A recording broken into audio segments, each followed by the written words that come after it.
আসসালামু আলাইকুম viewers, welcome back to my channel Razia's cooking house. আশা করি সবাই ভালো আছেন। আমার আজকের রেসিপি রসমালাই। সামনেই ঈদ, আর ঈদে ডেজার্ট টেবিলে থাকে নানা রকম মিষ্টি আইটেম।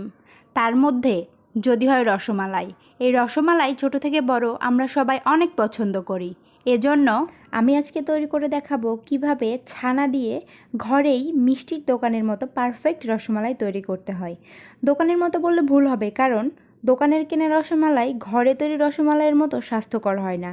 সেটা যাই হোক, আমার এই রেসিপিতে থাকছে কিছু টিপস। সব টিপসগুলো ফলো করে রসমালাই তৈরি করলে আপনাদের মিষ্টিগুলোও একদম পারফেক্ট হবে ইনশাল্লাহ। চলুন তাহলে দেরি না করে শুরু করি। প্রথমে দেখাবো ছানা তৈরি। ছানার জন্য লাগছে 1 লিটার দুধ। আমি এখানে ফুল ক্রিম লিকুইড মিল্ক নিয়েছি। এর মধ্যে দিয়ে দিচ্ছি 1 চা চামচ ঘি।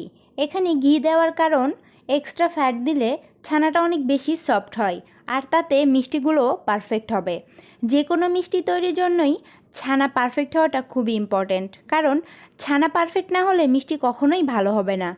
তবে ঘি না থাকলে বাটার দিলেও হবে, সেটাও না থাকলে না দিলেও হবে। আমি আরও একটা উপায় বলে দিচ্ছি, সেটা হলো ছানা কাটার জন্য টক দই ইউজ করতে পারেন। তবে আমি আজকে ভিনেগার মিশানো পানি দিয়ে ছানাটা কাটবো। লেবু রস দিয়েও ছানা কাটা যায়। দুধ একবার ফুটে উঠলেই চুলাটা অফ করে ভিনেগার মিশানো পানিটা দুধের মধ্যে অল্প অল্প করে দিতে হবে আর নাড়তে হবে। ছানা আর পানি আলাদা হতে শুরু করলেই খুব দ্রুত একটি ছাঁকনিতে ঢেলে ঠান্ডা পানি দিয়ে ধুয়ে নিতে হবে। তাতে কি হবে, ছানাটা ওভারকুক হবে না, আবার ভিনেগারের গন্ধটাও চলে যাবে। আমার ছানাগুলো হয়ে গেছে। আমি এবার একটা কাপড়ের ওপর ঢেলে হালকাভাবে চিপে যতটুকু সম্ভব পানি ঝরিয়ে ঝুলিয়ে রাখবো। হাতে সময় থাকলে 2 থেকে 3 ঘন্টার মতো ঝুলিয়ে রাখতে পারেন। আমি প্রায় 1.5 ঘন্টার মতো ঝুলিয়ে রেখেছিলাম। দেখুন ছানাগুলো কতটা সফট হয়েছে। এগুলোকে 2 থেকে 3 মিনিটের মতো মেখে নিব। খুব জোরে জোরে চেপে চেপে মাখানো যাবে না, তাতে এর ভেতরের তেলটা বা যেটাকে মাখন বলে সেটা বের হয়ে আসবে। তাহলে মিষ্টি এমনিতেই শক্ত হয়ে যায়, কোনোভাবেই নরম করতে পারবেন না। তাই হালকা হাতে এগুলোকে মেখে এর যে দানাগুলো আছে সেগুলোকে ভেঙে নিব।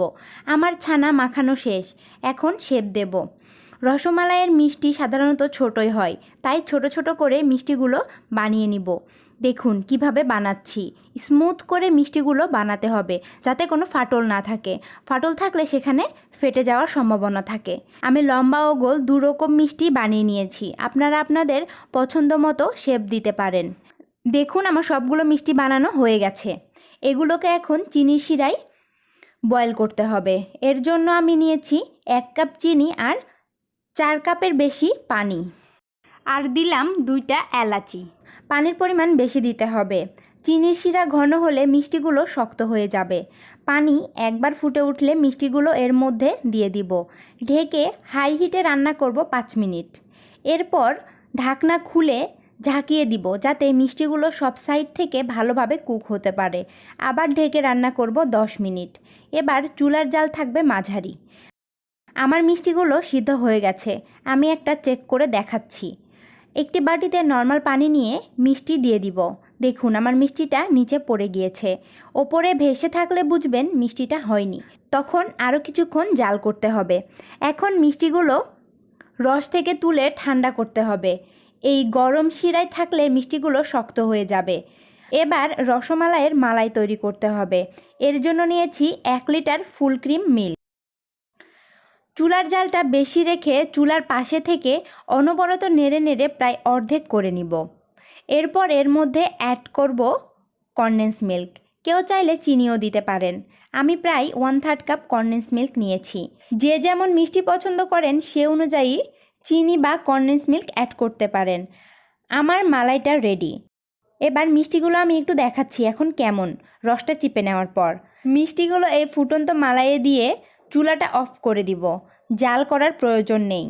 দুধের মধ্যে মিষ্টি জাল করলে শক্ত হয়ে যায়, তাই এভাবে রেখে দিতে হবে কমপক্ষে 3 থেকে 4 ঘন্টা।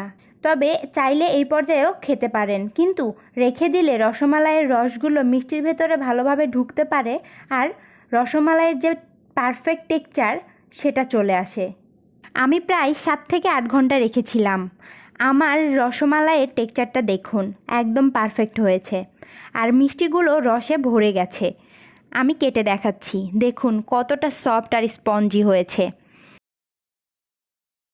দেখেই নিশ্চয়ই বুঝতে পারছেন, আর খেতে কতটা মজা হয়েছে সেটা আমি বলবো না, আপনারা বাসায় তৈরি করে আমাকে জানাবেন কেমন হয়েছে। আশা করি আজকের রেসিপিটি আপনাদের উপকারে আসবে। সবাই অনেক ভালো থাকবেন, সুস্থ থাকবেন, আমাদের জন্য দোয়া করবেন, আর হ্যাঁ, সাবস্ক্রাইব করে সাথেই থাকবেন। আল্লাহ হাফেজ।